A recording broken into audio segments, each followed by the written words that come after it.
Ciao compagni, compagne, hello comrades, e buona festa della liberazione a tutti. I want to tell you a quick story about a Festa della Liberazione experience that I had 4 years back and how that led into something bigger and helped educate and teach some English comrades about what Festa della Liberazione means and the resistance behind it. About 4 years ago, we done a project in my union, the Fire Brigade Union. I'm a firefighter and I'm a Fire Brigade Union rep. And we done a joint project with CGL, which saw us travel to Lombardia for the Festa della Liberazione parade in Milano.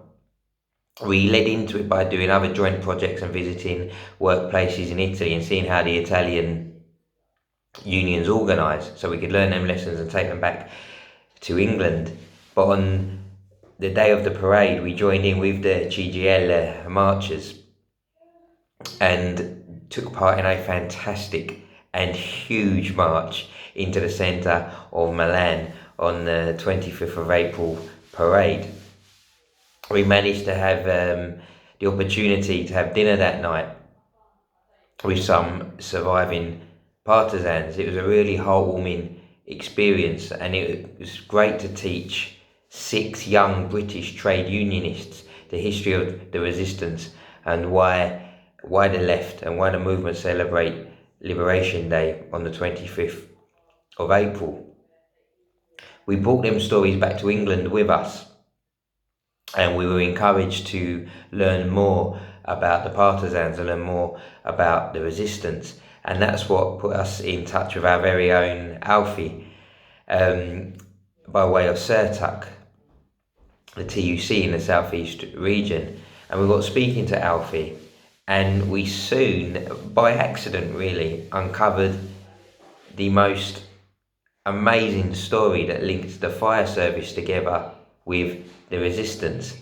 And it all started by a young boy, a 19-year-old lad called Pensiero Stringa in Torino, in Turin. And we found out that this 19-year-old, after refusing conscription into Mussolini's forces, fled into the mountains to join the resistance and fight with the partisans. And it was there, in fact, that he lost his life fighting against the fascist forces. But his death encouraged further resistance, because his comrades back at the fire station were encouraged by Pensiero's sacrifice to start their very own urban brigade and join and assist in the resistance. And this led to some amazing stories, because you have to imagine what it must be like to be in the resistance whilst in the fire service under fascist rule. So a uniform and disciplined service, incredibly difficult ask, yet they done it. They organised and they done it. And we found out with a little bit of research with Alfie's help that they used to empty the water tanks on the fire engines and use it to transport weapons and food to the partisans fighting in the mountains, but also to smuggle Jewish prisoners and British prisoners of war over the border into Switzerland. That is an amazing story. That's almost a Hollywood-worthy story, and it was relatively unknown. And the tragic thing is, at least 30 firefighters were killed or executed in Torino whilst carrying out this task of assisting the partisans or assisting people to escape from the fascists. And many more were sent to concentration camps as a result of that. And often these are men, we're talking about young men in their teens. And we presented this story to my union, the Fire Brigade Union, and I'm glad to say they were as fascinated by it as we were, and we printed it in our magazine. So that magazine went to every firefighter in Britain with this story of the resistance and the part that those firefighters in Torino played. And I'm happy to say that this was a story that also, when we went back to Italy and I visited a fire station in Lodi, I managed to share with the firefighters there, and that encouraged them. They took me outside and we visited the monument that still sits there today outside Lodi fire station to commemorate firefighters that died as a part of the resistance. So that very much instilled, a knowledge and an admiration of the resistance and those who took part in it as partisans and as supporters. So it's very much something that now Fire Brigade Union members in Britain know about that they may not have before.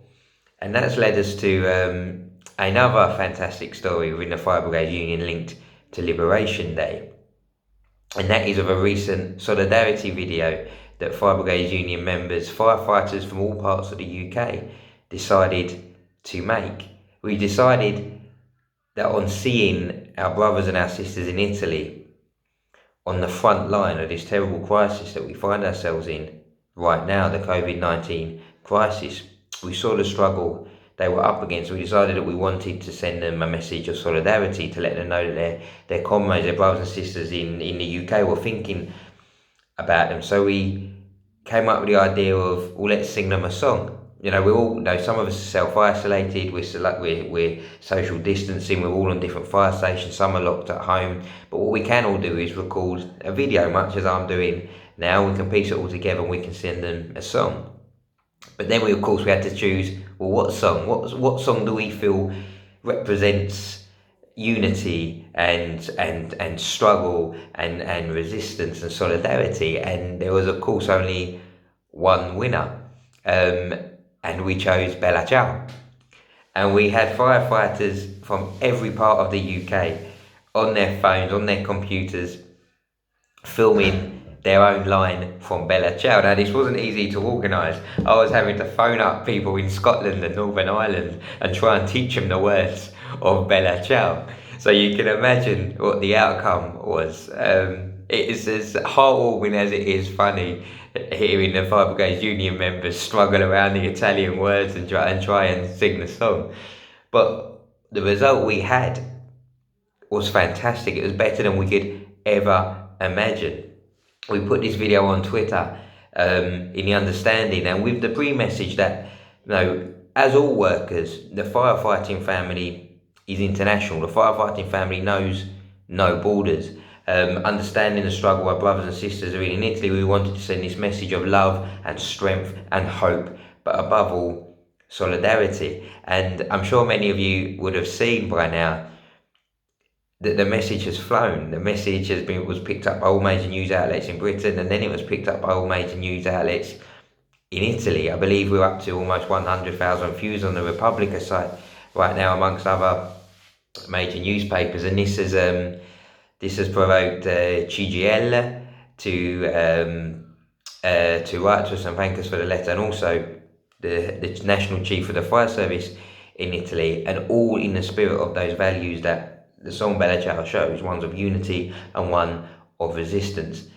And that itself has put the resistance and the working people that took part in it at the forefront again of members in Fire Brigade Union members in Britain's knowledge in a way that we're not taught about in schools. There's a huge part to play, I found, on our research together with Alfie into the story of working people and the sacrifice working people made, the part that trade unions and general strike also played in the defeat of fascism in Italy and Europe. And we cannot allow that sacrifice and that struggle to be forgotten. It's an enduring myth here in the UK that the Allied forces alone liberated Italy, and that of course isn't true. So today is obviously a very important day for us, and I hope with these stories, and the more we talk about them and the more we celebrate and we commemorate the sacrifice that the partisans made for us, it will become common knowledge also amongst British trade unionists and British workers, and we can all celebrate this day across borders. So I'll end there again. Buona festa della liberazione a tutti. Ciao compagni e compagne.